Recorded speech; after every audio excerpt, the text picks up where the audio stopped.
तो राजपाट का चाबी ले लिया।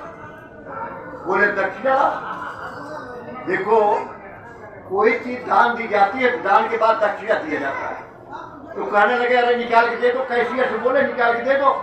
तो विश्वामित्र का कहा निकाल के दे दो, राजपाट मेरा, निकाल के तुम दे दो। बोले ये सब मेरा है। तो हरिश्चंद्र ने कहा कि मुझे रास्ता बताओ। तो गुरु जी ने कहा ऐसा करो, जाओ बनारस, देखो कितनी कड़ी परीक्षा है, अब तो होती ही नहीं, अब तो ये ठंडी परीक्षा है तब भी नहीं पास हो रहे हो। उन्होंने कहा जाओ बनारस, अपने आप को बेच दो और दक्षिणा दो। तो राजा हरिश्चंद्र पत्नी को लेकर के जिस कपड़े में ताजे पोशाक में निकल गए, पत्नी चली गई एक सेठ के यहाँ झाड़ू पोछा बर्तन करने के लिए, और हरिश्चंद्र डोम के यहाँ बिक गए और अपने गुरु को दक्षिणा दिया।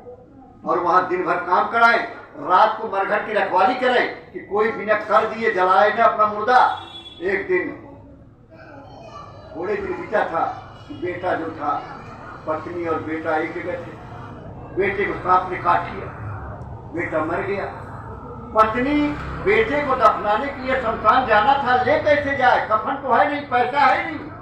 उसने अपनी आधी साड़ी को फाड़ दिया और बेटे को लपेट करके आधी साड़ी पहन ली और चल गई अस्पताल घाट पे, और कहने लगी ये मेरा बेटा खत्म हो गया, इसको दफनाना है। राजा हरिश्चंद्र देख रहे हैं मेरी पत्नी है, मेरा बेटा है, लेकिन हरिश्चंद्र ने कहा कि ये तो देखो कर देना, यह मेरा कर का जो है दफना नहीं कर। बोले मेरे पास तो कुछ है नहीं, और ये आपका भी तो बेटा है। बोले बेटा मेरा है, लेकिन मैं यहाँ नौकर हूँ, और नौकर हूँ तो नौकर का जो फर्ज है वो मैं करूँगा, तुम्हारे पास कर दो तो दफनाओ। तो बोले मेरे पास कुछ नहीं है, मैंने तो अपनी आधी साड़ी फाड़ करके और अपने बच्चे को लपेट करके लाई हूँ। तो राजा हरिश्चंद्र ने कहा तो आधी में से आधी फाड़ के मुझे दे दो, मैं अपने मालिक को दे दूंगा कि ये कर है, उसके पास कुछ नहीं था, और जो है तुम अपने दफना लेना। जैसे आधी साड़ी में से आधी फाड़ना शुरू किया, फूलों की बरसात शुरू हो गई, ब्रह्मा विष्णु महेश वहां प्रकट हो गए और कहने लगे धन्य है राजा हरिश्चंद्र, आज इतिहास बन गया। आज राजा हरिश्चंद्र का इतिहास कहा जाता है कि ऐसे दानी थे कि सपने में देखा हुआ अवदान और दे दिया अपने गुरु को। और आप लोग जो है कहते हो कि जब देखो धन धन धन धन धन धन धन धन, सेवा सेवा सेवा सेवा सेवा सेवा। अगर परमार्थ बनाना है तो प्रेमियों सेवा तो करनी पड़ेगी, चाहे वो तन की सेवा हो, चाहे धन की सेवा हो, और चाहे मन की सेवा हो। अगर ये तीनों सेवा नहीं लगाओगे तो परमार्थ कभी नहीं बनेगा, जीवात्मा का जीवन मरण खत्म नहीं।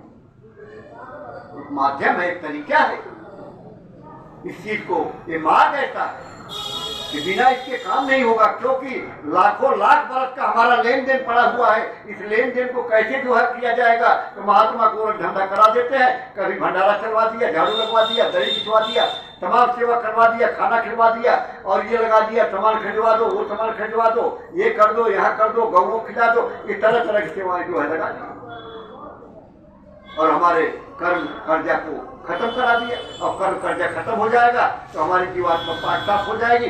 और उन्होंने कहा ही है कि जिसको नामदान दिया हो उसकी संभाल में करूँ। और जो पूज्य महाराज जी के नामदानी है, और जो पूज्य महाराज जी ने बताया है उसको अपना करना है, लेकिन सेवा सबकी एक ही तरह है, चाहे महाराज जी का नामदानी हो और चाहे गुरु महाराज का नामदानी, सबकी सेवा।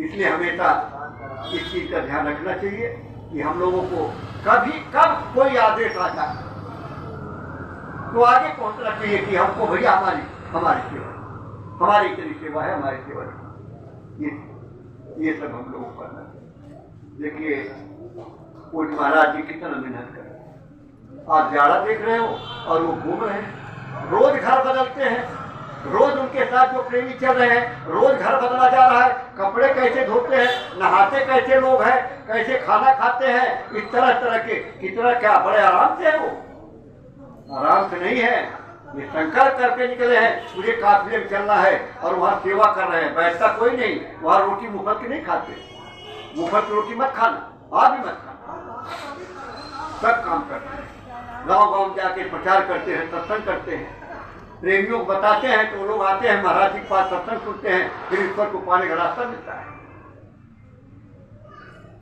गुरु महाराज के संदेश को जन तक पहुंचा रहे।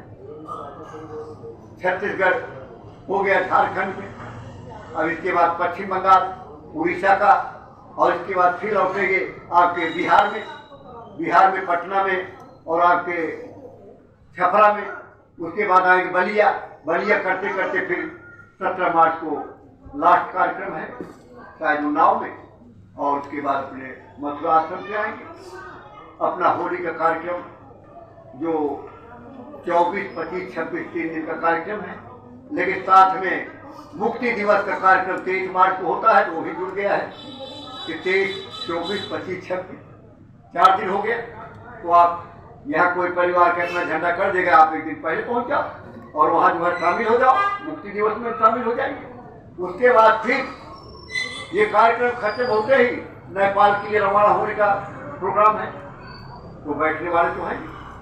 इसलिए प्रिय भाई बहनों, जो भी आदेश निर्देश आता है उससे हमें लोगों को करना है। देखो दिल्ली का भंडारा बराबर कार्यक्रम में चल रहा है, काफिला में चल रहा है, तमाम खर्चे उसके आते हैं, आप ही हम देते हैं, आप ही हम करते हैं। हम ही लोगों से होगा कि हम लोग देंगे तो काम होगा और हमारा परमात्मा, इसलिए उसमें भी हमको करना है। गऊ है 5000 गऊ और